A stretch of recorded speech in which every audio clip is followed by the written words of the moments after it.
melalui konsep. Konsep aku ini tidak bisa atau tidak akan ditemukan di tempat lain. Kalau aku merancang ini, dasarnya adalah sebut saja X, Y, Z, ada filosofi, ya kan? Dan seterusnya, dan ada warna, karakter bentuk. Mulai sekarang desainku ini dihargai. Itu aja dulu. Coba nanti jawabnya bagaimana, gitu kan?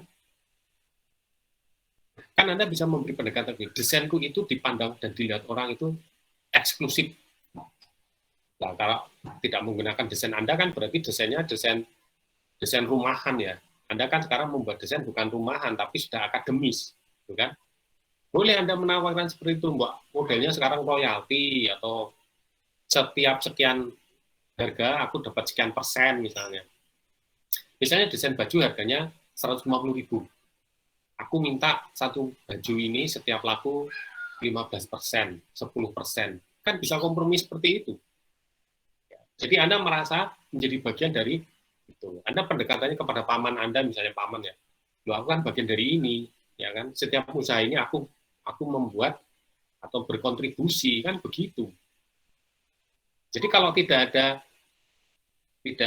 pembicaraan ini, mungkin paman Anda tidak akan tahu kalau sebetulnya desain ini menggunakan konsep. Yang mahal itu bagi kita kan konsep, toh. Konsepnya, ide kemudian mewujud dalam konsep itu yang mahal. Ya, orang membuat logo itu harganya mahal bukan karena desainnya, tapi konsepnya. Memikirkan desain itu sangat mahal. Itu Mbak Ambar. Halo Mbak Ambar, gitu ya? Paham. Ya, Anda mulai mendekati paman, bude atau siapapun. Ini aku pakai konsep loh. Tidak semua desain bisa dikonsepkan, gitu kan. Aku pengen ya penghargaan lah, setiap desainnya dipakai 10%, 15%, atau beli flat seharga 10 kali lipat harga produknya misalnya. Kan? Kenapa? Karena kan harga baju misalnya 150.000, ya kan, laku 10 sudah 1,5 juta. Lah, kita kan bisa menghitung. Ya, nanti kita akan sampai ke sana. Materi kita nanti akan sampai ke sana. Baik, Pak. Terima kasih, Pak. Oke, Mbak Ambar. Yang lain? Yang lain?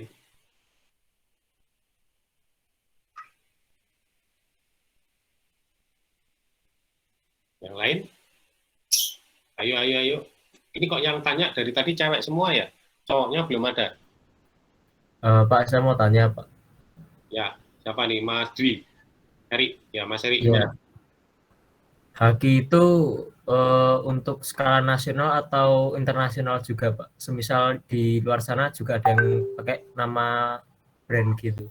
Oke. Persis. Ya. Berarti faktor legalitas ya. Ini pertanyaannya legalitas ya.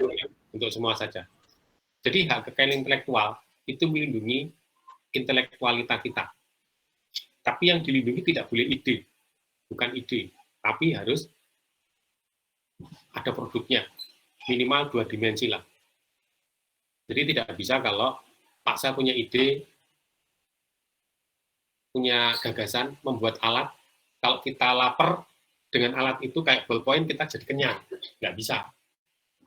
Alatnya harus ada, mekanisme kerjanya harus ada. Nah, kalau alat atau desain itu bisa kita gambarkan dalam wujud 2 atau 3 dimensi, kita daftarkan di kantor Haki. Sekarang saya tanya, Mas Erik mau bikin apa dulu? Biar saya bisa memberi contoh. Faktanya apa dulu? Kalau hanya gagasan nggak bisa. Semisal kursi gitu, Pak. Nah, oke, desain kursi ya. Desain kursi itu harus bisa dideskripsikan. Ukurannya berapa, tingginya berapa, bahannya apa, cara merakitnya bagaimana,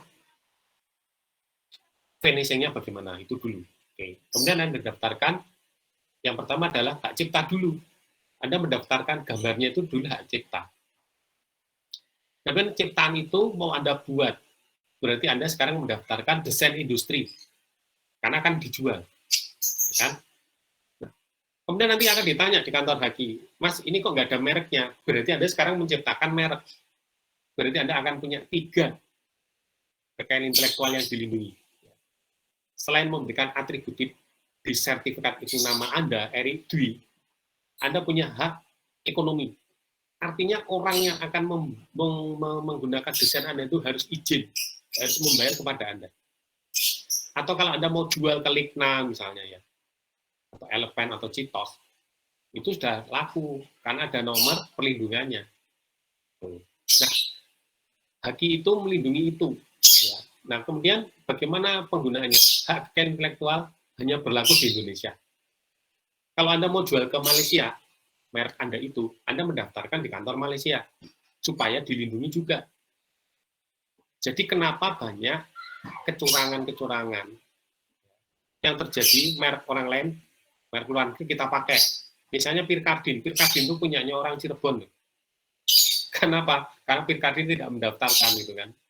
Ya, tapi itu kan namanya itikat tidak baik ya kan. Masuk Pirkardin buatan Cirebon ya kan. Nah, itu. Sama. Nah, sekarang Coca-Cola itu ada di Indonesia ya, karena Coca-Cola Amerika sudah mendaftarkan mereknya di Indonesia. Sehingga orang-orang Indonesia bisa menjadi distributor Coca-Cola gitu kan, dengan membeli lisensi namanya. Nah, kalau Anda nanti mendesain kursi itu dijual ke Malaysia, maka Anda jual lisensi namanya.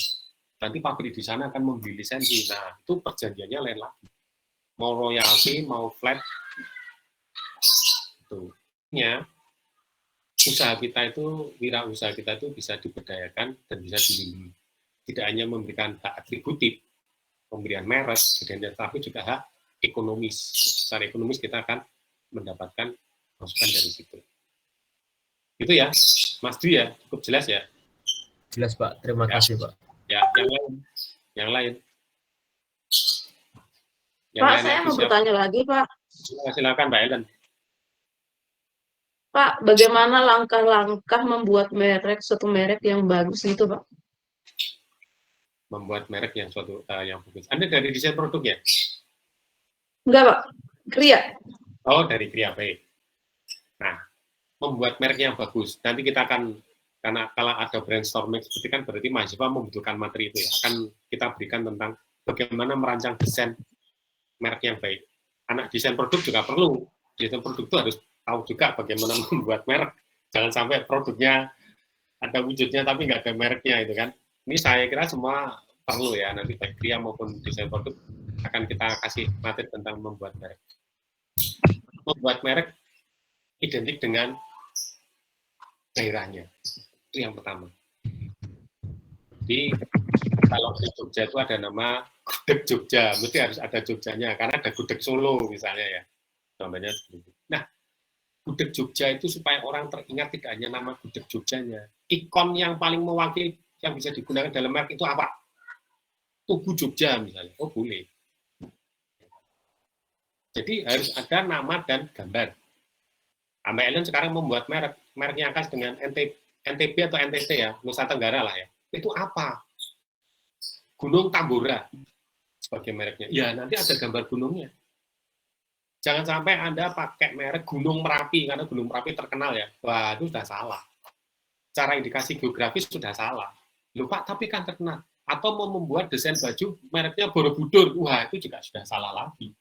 Ya kan? Jadi identitas harus melekat. Namanya melekat, kemudian ada ikon. Ikon itu gambar.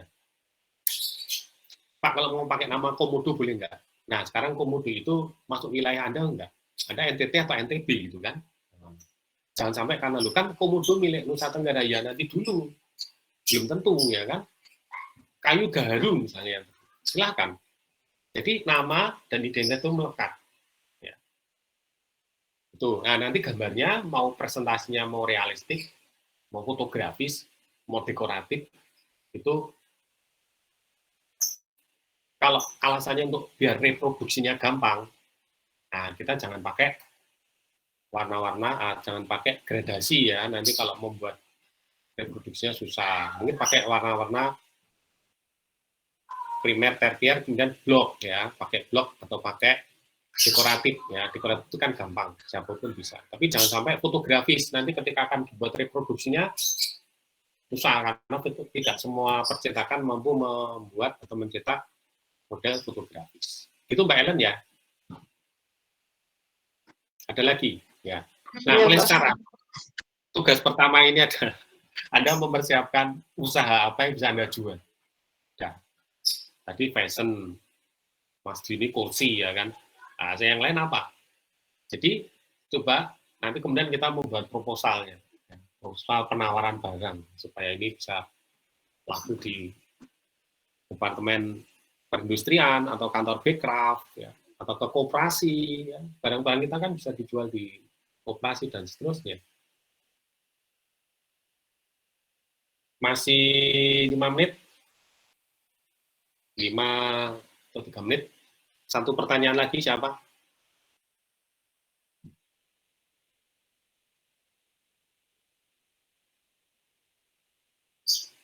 Bagi yang senang nulis buku, bikin novel, silahkan.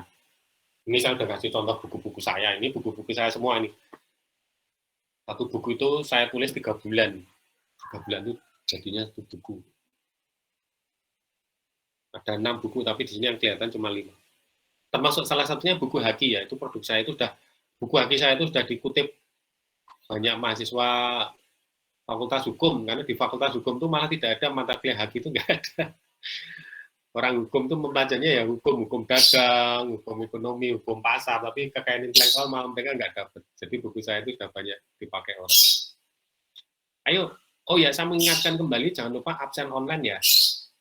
Untuk yang dari Kria sudah dapat nggak linknya? Sudah toh? Sudah ya? Sama, itu kan nanti tinggal memilih kolom-kolomnya jurusannya mana. Baik, saya mengingatkan kembali, jangan lupa absensi online. Ya. Kalau tidak ada, ini mau saya tutup. Sebelum saya tutup, saya minta semua mengaktifkan kamera. Ayo, apapun posisinya, lagi sarapan juga boleh. Ya. Mau saya screenshot, karena saya harus melaporkan ke fakultas bahwa saya benar-benar melakukan aktivitas kuliah online, ya, bukan settingan Facebook dan seterusnya. Ayo, Yonatan, Nandi sudah, Arafi. Ada Arafi, ada Rafif, hampir sama ini. Ya. Ayo, Rido. Fikih. Bakro Fikih belum. Early Silviana. Zakia, Ambar, tadi ada kamera, sekarang nutup. Rido. Oke, jam 9 ya. Akan saya screenshot 1, 2, 3. Oke, terima kasih. Selamat pagi. Sampai jumpa hari Rabu jam 8. Ya. Nanti materi-materi akan saya share di grup. Terima kasih. Selamat pagi. Terima kasih, Pak. Selamat Terima kasih, pagi. Pak. Ayo. Terima kasih, Pak. Ya.